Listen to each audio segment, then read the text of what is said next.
Hello everyone. Today we'll start the budget summary and we'll try to cover this whole union budget of 23-24 in the next 3-4 lectures.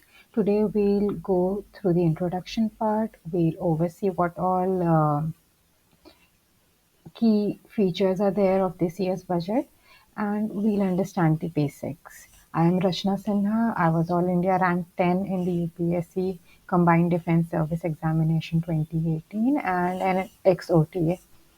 So let's start.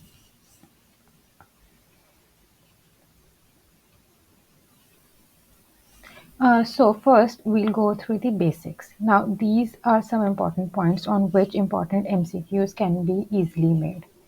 Uh, so the first point, which is Article 112. This is the article which defines budget. Now, the point to be noted is that budget is never mentioned anywhere in the Constitution. Budget is not mentioned in Constitution. What is mentioned in Article 112 is annual financial statement. So, budget is basically the statement of estimated receipts and expenditure of the government. And this is important that the word budget is not mentioned in the Constitution. Important MCQ can be formed. And it is actually known as annual financial statement of the government. Now, who is responsible for preparing the budget? It's the Department of Economic Affairs, which comes under the Ministry of Finance. So it's important to remember that there is no specific Department of Budget. It's the Department of Economic Affairs. Now the next point is the union budget is classified into revenue budget and capital budget. Now this is also written in the Constitution. The Constitution directs the government to classify under Article 112 the budget under revenue budget and capital budget. Now the budget is produced in two parts, which is the Part A, which contains the macroeconomic part of the budget, and the Part B, which deals with the finance bill. Now, finance bill is a money bill which is defined under Article 110 of the Constitution. Uh, Now, along with the main budget document, other documents are also presented by the finance minister in the budget speech, which along with the annual financial statement, which is Article 112, it a demand for grants, which comes under Article 113, Finance Bill under Article 110, and fiscal policy statements are also presented by the Finance Minister. Another MCQ, who presents the budget? It's the Finance Minister.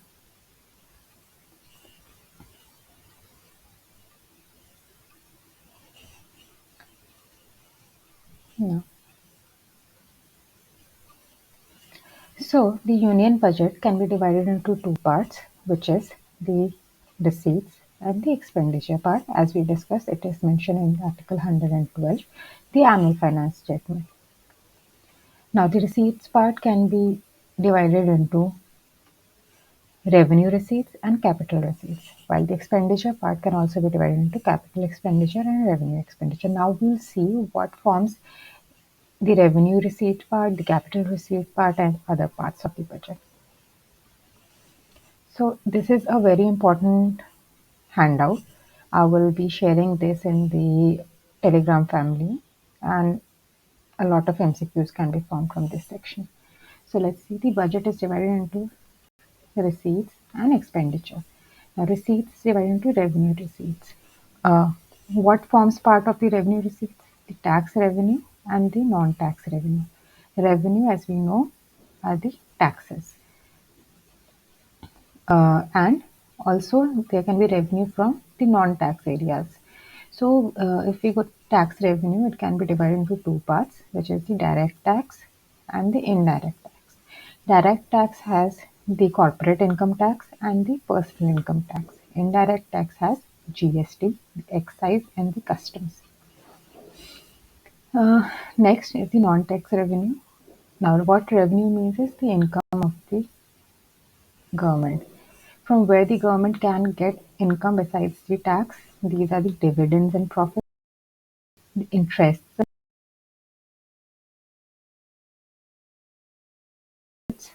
and fees, and some miscellaneous to the capital receipts. Now, the basic difference between revenue receipts and the capital receipts is that capital receipts is the asset forming receipts, or which are the assets of the government. So the receipts from the assets of the government comes under capital receipts. Now, one can be the assets and one can be from the liabilities. Now, the assets are the non-debt forming, which the government does not have to return back. One receipt is the disinvestment by selling of PSUs, the Air India sale, everything comes under this. The money received from these are asset receipts, capital asset receipts. Recovery of loan, government gives loans to state governments, to other organizations, and the money which comes back after recovery comes under this. And the sale of assets, the sale of Air India comes under this part. Now we go to the liability part. Now this is debt forming. This has to be returned. The government borrows for managing the deficits. So the borrowing can be both internal and external. Internal is through bonds, through public, and the external goes to multilateral, bilateral.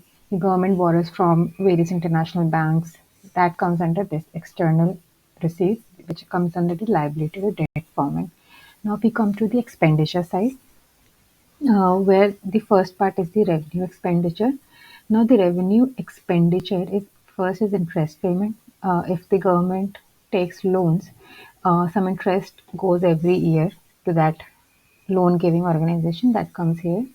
Then there are there is the defense expenditure subsidies and basic everything which the government gives expenditure to. Now there is capital expenditure. This is again asset forming expenditure, where first is the infrastructure and other parts. Then the liabilities is repay of the loan. The government may have taken loan, which we have seen here in capital receipt. The repay of which, and when done, comes under capital liabilities, expenditure capital liabilities. Moving forward,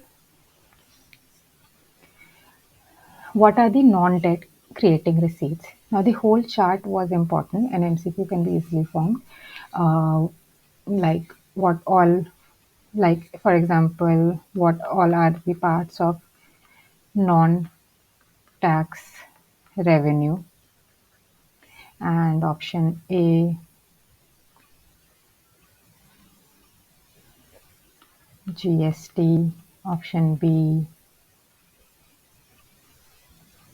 CIT, option C, personal income tax, D, customs, and E, none of the above. So the answer to this will be none of this. So many MCQs can be formed from the previous chart, and it is important that you rewrite that. I will be sharing that in our Telegram group, but it will be better if you rewrite that in your own handwriting and try to remember the basics. Now, if we see what are the non-debt creating receipts, non-debt creating receipts is equal to the tax revenue plus the non-tax revenue, which is the revenue receipts, plus the recoveries of loans and advances, and the disinvestment capital, which comes under the head of capital receipts. Now both these are non-debt creating, means both of these are not needed to be returned by the government. So these come under the non-debt creating receipt, and an important MCQ can be formed from these, which of the following are part or not part of the non-debt creating receipts. Moving forward. Now, coming to the budget of 2023-24, and not specifically 23-24. Any budget has some basic objectives. First is the optimal and equitable resource allocation for public welfare. Now this is very basic कि budget हमको चाहिए क्यों? Why do we need budget? So it is for optimal and equitable resource allocation for public welfare. मतलब सबको बराबर और सबको सही ज़रूरत के हिसाब से हम resources को allocate कर सकें. Next is uplifting poor and vulnerable income support and employment. क्यों चाहिए हमको बजट? ताकि जो हमारे फ्रिंज ग्रुप्स हैं, जो मार्जिन्स हैं सोसाइटी के, जिन तक अभी तक सुविधाएं नहीं पहुंच पाई हैं, we can help them.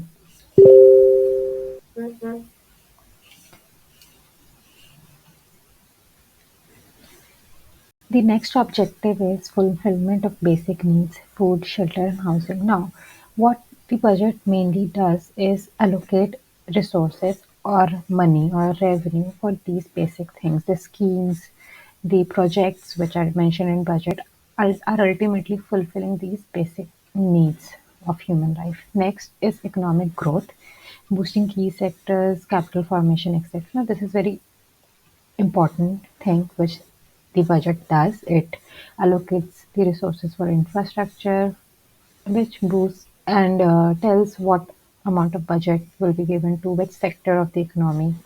And the last is macroeconomic stability. There are many charts in the budget which tell us the macroeconomic health of our country, such as inflation or the fluctuations we are observing. So overall, these are the 5 objectives a budget solves or a budget tends to do. Coming to the next. Now, this year is a unique year. Why? First, it is the Amrit Kaal. Now, this is the first budget in the Amrit Kaal, or the 25 years from this year till the 100th year of independence. Uh, what is Amrit Kaal? This is important for MCQs and for exam. Why Amrit Kaal is important? Because it gives an opportunity to make domestic impact. As we all know, government is celebrating these 25 years as Amrit Kaal, and it is very important for India to overtake the international economy in these 25 years. Next is India is the president of G20 this year, and G20 presidency is very important for India to make a global impact. Why? Now G20 has approximately 75% of international trade, 1/3 of world's population. So India has a very big opportunity to make a global impact through this G20 presidency. And also one more important thing is this is the last budget of the ruling government, last full budget of the ruling government. Now next year, 2024 is the election year, and before the election are declared, budget will come, and that will be the interim budget. Do read about what interim budget is. It can be a question. Next. Now, what are the key initiatives since 2014? Now, since this is the last full budget of the present government, what the impact of this government has been discussed. So first is the size of economy. India has increased to being 5th largest economy. It was 10th largest in 2014. The per capita income has more than doubled. There has been formalization of the economy. What is formalization of the economy? You do read the difference between what is informal economy and what is formal economy. How do we measure formalization of the economy? Is that first, the EPFO membership has doubled, and second, there has been an increase in digital payments.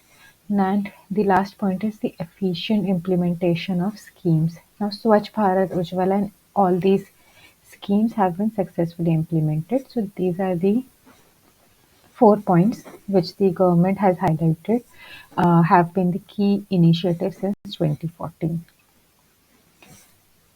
Now, we'll go through the macroeconomic fundamentals. Now, in the first graph, we'll see that the fiscal deficit, which is this one, has decreased and is expected to be around 5.9% of GDP. Uh, what MCQ can be formed from here is that what is first is uh, data specific, what is the expected fiscal deficit now. Second important thing is 5.9% of fiscal deficit is expected of what? Now 5.9% of GDP, percent of GDP, 5.9% of GDP. And the third type of question from this can be the trend. In the last 5 years, the fiscal deficit has steadily decreased. No. In the last 3 years, the fiscal deficit is decreased. Yes, steadily decreased. Now, we go to the GST. GST has stabilized around 1.5 lakh crore per month, and this can be a specific point for MCQ. The next is increasing capital expenditure of Union government. Now the capital expenditure has 4 times been increased and it has become 10 lakh crore.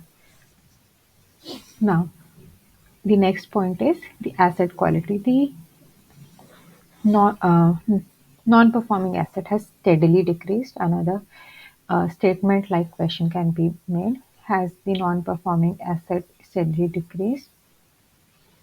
Yes, in the last 5 years, it has steadily decreased.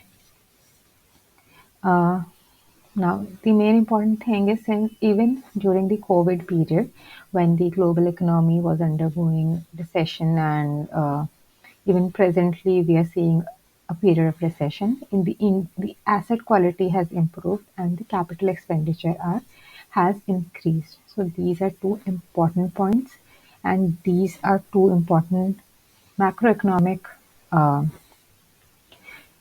point which also tell us that the Indian economy has survived the COVID period well. Now next is the foreign exchange reserves. So India presently has around 555 $560 billion,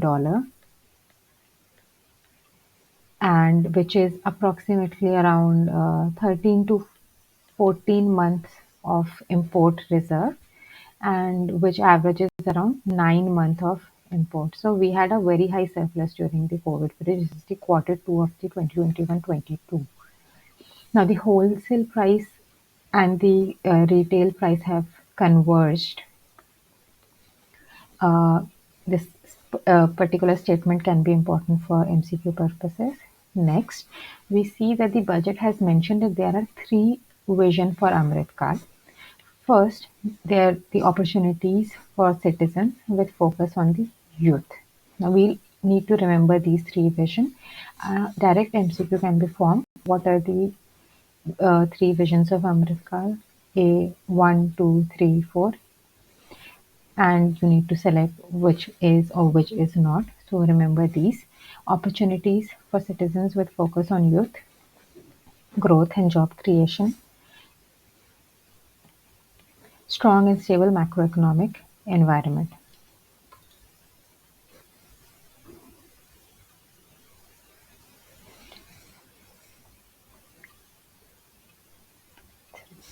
So we'll remember this. First is opportunity for citizens and specifically youth. Now what youth wants? Well, youth wants growth and job creation. And when there will be growth and job creation, it will lead to strong macroeconomic environment. What is macroeconomic environment? Inflation, fiscal deficit, NPAs, everything will become stronger. So, uh, whom the budget is for? It is for citizens. So, citizens are the opportunities, and specifically, we'll focus on youth. What youth needs? Growth and job creation, and what will growth and job creation make is a stable macroeconomic environment. तो ऐसे आप इसको 3 points याद कर सकते हैं. Next, and now there are 7 priorities or the sub-rishi, as the government says.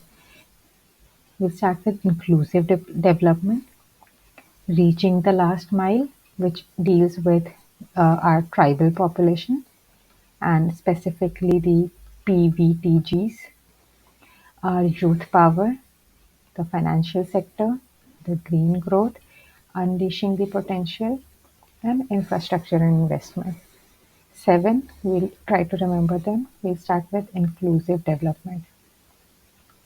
Inclusive करना है तो हमको सबको लेके चलना होगा. सब में सबसे पिछड़ा हुआ कौन है?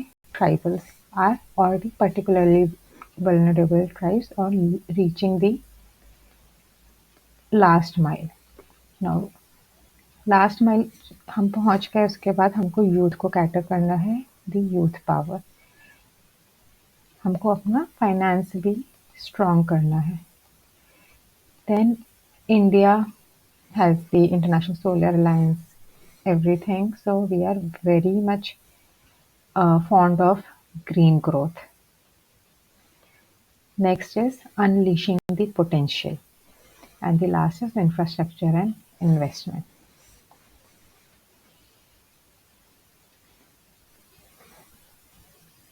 Which is I, R, Y, F, G, U, I.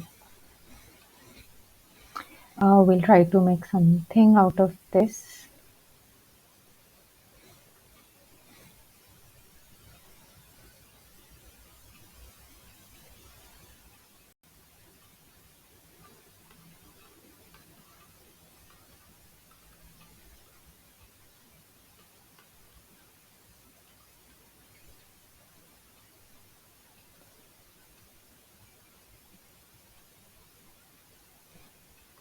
Leave it. We'll see you later. So we'll revise all the 7 sub-rishis. First is inclusive development. Inclusive development say we will try to reach the last section of the society, reaching the last mile. Last mile हम reach कर गए. हम सबसे important हमारे future के लिए हमारा youth है. We'll give for youth. Next is हमारा finance अच्छा होगा तभी growth होगा. Finance, environment को भी protect करना है. Green growth. 6 is unleashing the potential, and the last is infrastructure and investment. So we'll remember this. MCQ can be formed on this. Now, in the next lectures, we'll go through each one of these Saptarishi in detail, and we'll try to finish all these in next 4 or 5 lectures. So see you in the next lecture, and I will be sharing this PDF in our Telegram group, so do subscribe it, and do subscribe to our Instagram handle with Igniter_heads. We keep on posting quizzes and updating there, and do not forget to like and subscribe, and stay tuned for the next lecture. It will be out in next week. Bye bye.